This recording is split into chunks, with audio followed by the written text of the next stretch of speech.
మా అమ్మ గురించి నీకు తెలియదన్ను అంటుంటే ఏ వందలే ఆవిడకి నేను దగ్గరైతే సరిపోతుంది అనుకున్నా. కానీ ఆవిడ నాకు దగ్గరేక తెలిసింది నువ్వే కరెక్ట్ అని. ఒకవేళ మీ అమ్మ నీ విషయంలో తీసుకురా నిర్ణయం ఏదన్నా తీసుకుంటే ఆ గిల్ట్ని నేను తట్టుకోలేను. అందుకే ఎలా వచ్చాను అలాగే వెళ్ళిపోతాను. ప్రతి మగాడి విషయంలో సమస్య వేరు, పరిష్కారం వేరు. కానీ ఆడదాని విషయంలో సమస్యను అర్థం చేసుకుంటే చాలు, అదే పరిష్కారం.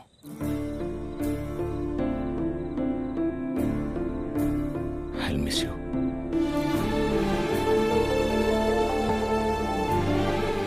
ఎవరన్నా ప్రేమించిన అమ్మాయితో ఐ లవ్ యూ చెప్తారు, కానీ కనీసం ఐ లవ్ యూ కూడా చెప్పకుండా మిస్ యూ చెప్పిన వాడిని నేను ఒక్కడే ఉంటానేమో.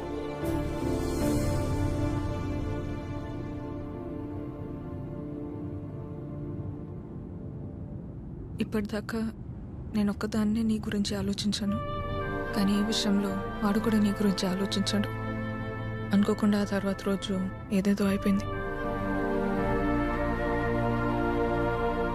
అయింది చాలమ్మా. ఆంటీ వచ్చి ఏం నచ్చారు, అది నా దగ్గరే ఉండిపోయింది. కీర్తనకి ఇచ్చి పంపిద్దామని తీసుకొచ్చాను.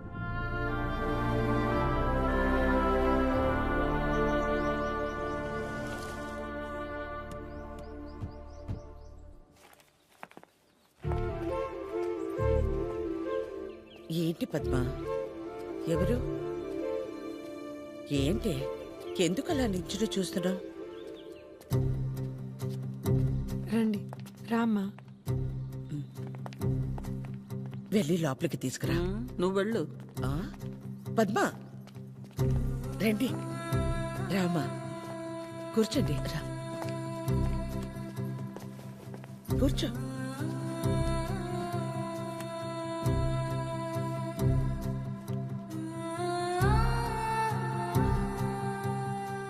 చిరు లేచిన వెంటనే నంబర్ తీసుకుని ఫోన్ చేద్దాం అనుకున్నాను.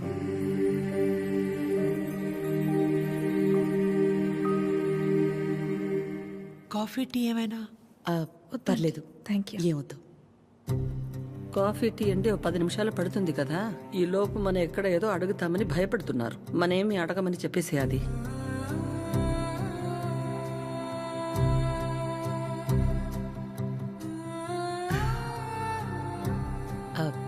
ఇంటికొచ్చినప్పుడు మీ చైన్ మా దగ్గరే ఉండిపోయింది, ఇచ్చెళ్దామని ఈ మధ్య.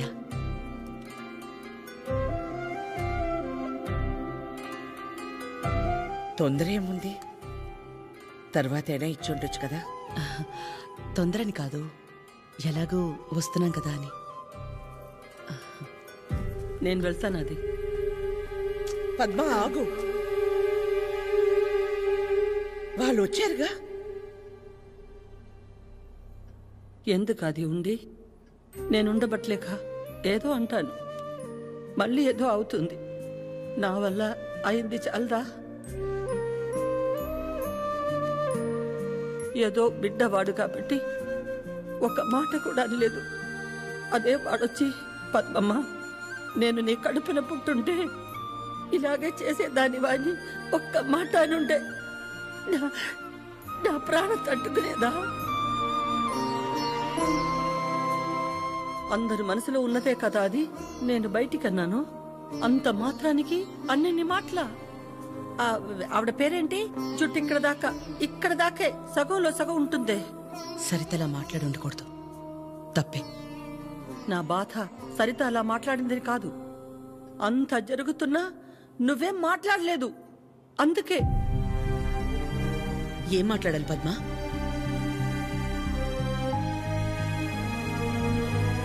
నా ప్లేస్లో మీరున్నా నాలాగే సైలెంట్గా నించునేవాళ్ళు.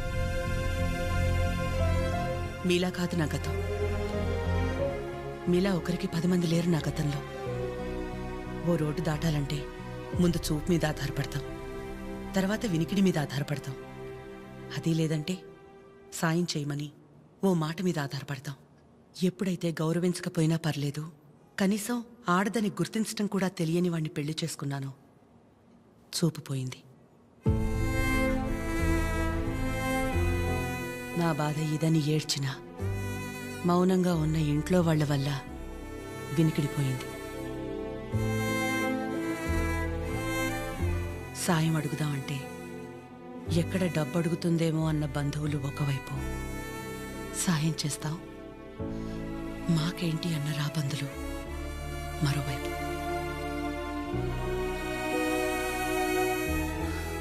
అయినా ఆగిపోకుండా ముందుకు నడిచానంటే ఒక్కో అడుగు ఎంత నరకం అయి ఉంటుంది. ఒకరిని నమ్మడం, దగ్గరవడం కాదని తెలిసి మనం బాధపడ్డం ఎందుకని నమ్మడమే మానేశాను. చాలా కాలం తర్వాత మీ చిరుని నమ్మాను, మీకు దగ్గరయ్యాను. మళ్ళీ అదే అంటే ఆ రోజు నేనేం మాట్లాడాలని ఎక్స్పెక్ట్ చేసావు పద్మ? వకుల, నువ్వు ఒక్కదానివైనా మేం 10 మంది అయినా పిల్లల విషయంలో మనం అందరూ ఒకటే. చిరు అనుకుంటే ఎంతసేపు మా అందరినీ కాదని ఎవరో ఒకరిని పెళ్లి చేసుకోవడం, ఆద్య అనుకుంటే ఎంతసేపు. కానీ మా అమ్మ 100% కరెక్ట్. తన తర్వాతే నాకు ఎవరైనా అని చిరుని మర్చిపో అంది. వాళ్ళకంటే ఎక్కువగా వాళ్ళు మనమే ముఖ్యం అనుకున్నారు. ఇలాంటి పిల్లలు దొరకడం మన అదృష్టం. వాళ్ళు కలిసి ఉంటే హ్యాపీగా ఉంటారని వారిని పంపించామే తప్ప నిన్ను బాధ పెట్టాలనో మోసం చేయాలనో కాదు. నేను మాత్రం ఆలోచించినా ఎక్కడ నేను బాధపడతానేమోనని. తన ఇష్టాన్ని పంచుకోకపోగా నేను అపార్థం చేసుకుంటే కోపాన్ని కూడా చూపించకుండా తనలో తనే ఏడ్చిందంటే ఎన్ని కష్టాలిచ్చినా దేవుడు నాకిలాంటి కూతుర్ని కూడా ఇచ్చాడని తెలుసుకోవాలనే కదా. అమ్మా, ఎందుకమ్మా ఇదంతా ఇప్పుడు? ఆపకాత్య, ఇలాగే కంటిన్యూ అయితే నేను నిన్నమ్మని పిలవాల్సి వస్తుంది.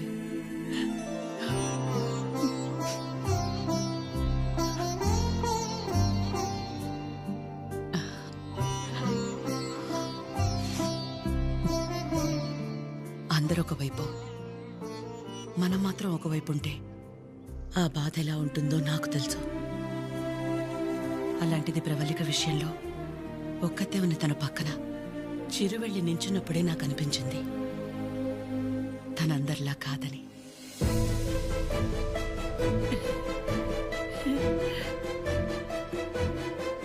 తనంతటి తానొచ్చి మీ అమ్మాయి అంటే ఇష్టం అందుకే ఇదంతా అని చెప్పుంటే ఖచ్చితంగా క్షమించేదాన్ని కాదు.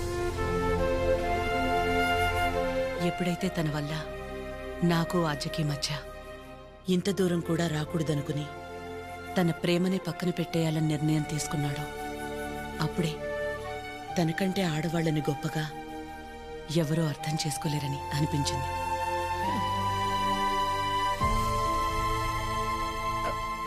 అంత అనిపించిందంటే మా చిరుకి మీ ఆద్యాన్ని ఇచ్చేవచ్చుగా. మీకంటే బాగా చూసుకుంటాం మీ ఆద్యని. చిరు ఆద్య జంట చూడముచ్చటగా ఉంటుంది. పెళ్లి చేసేద్దామండి. వాడు బాధపడితే మేము చూడలేం. ప్లీజ్ ఒప్పుకోండి. బాధ ఏంటండి బాధ? మన అందరం ఇక్కడ నించుని వాడి గురించి ఇంతగా ఆలోచించి ఇంతలా ఎమోషనల్ అయి మాట్లాడుకుంటుంటే వాడు లోపల ప్రశాంతంగా నిద్రపోతున్నాడు. వాడికి ఏం బాధ? మళ్ళీ దీనికి వచ్చింది. ఏ బాధ లేదు, ప్రేమ లేదు. పదమ్మా వెళ్దాం. ఏంటమ్మా అందరం ఒకటయ్యాక ఈ ఆడాళ్ళని ఎవరండి నిద్రపోయింది? ఆ? ఎవరండి నిద్రపోయింది? 4 నెలలు అయింది నిద్రపోయింది. ఏ ముహూర్తాన్ని చూశాను అప్పటి నుంచి నాకు నిద్రలేదు.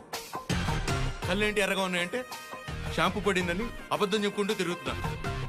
చిచి, ఇప్పుడు దాకా నా పెళ్లి కాకపోవడానికి కారణమైన మీరు అందరూ గొప్పోళ్ళు. అసలు పెళ్ళి వద్దని ఈవిడ గొప్పది.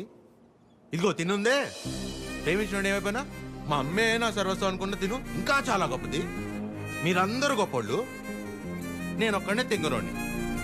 అరే చిన్నపిల్లోడు, అమాయకుడు ఇలా అయిపోయాడని కనీసం కనికరం లేదా మీకు? మీ ఆడాలతో యుద్ధం చేసేంత శక్తి నాకు లేదు. మిమ్మల్ని అర్థం చేసుకునేంత జ్ఞానం ఏ దేవుడు ఏ మగాడికి ఇవ్వలేదు. ఒకటే అనగలను, ఆడాళ్ళు మీకు జోహార్లు. అతే అతే అతే, ప్లీజ్ ప్లీజ్, మీ అమ్మాయి నాకు ప్లీజ్ ప్లీజ్ చేయండి. హ్యాపీగా ఉండండి.